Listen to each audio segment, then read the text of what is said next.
মাননীয় মুখ্যমন্ত্রীর নেতৃত্বে আমাদের সরকার নিজস্ব সংগতিতে কর্মশ্রী নামে একটি সুসংগত প্রকল্প চালু করেছে।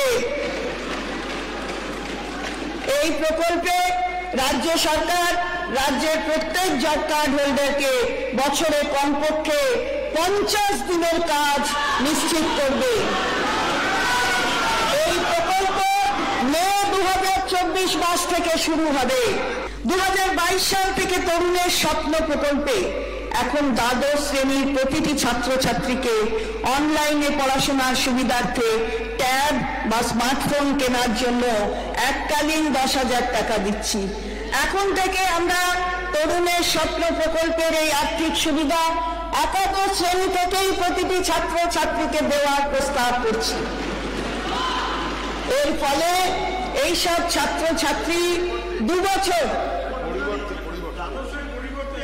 এই আর্থিক সুবিধা একাদশ শ্রেণীর থেকেই প্রতিটি ছাত্রছাত্রীকে দ্বাদশের পরিবর্তে একাদশ শ্রেণী থেকেই দেওয়ার প্রস্তাব করছি। এর ফলে এইসব ছাত্রছাত্রী 2 বছর ট্যাবলেট স্মার্টফোন ব্যবহার করার সুযোগ পাবে। এর জন্য আমি আগামী অর্থবর্ষে অতিরিক্ত 900 কোটি টাকা বরাদ্দের প্রস্তাব করছি।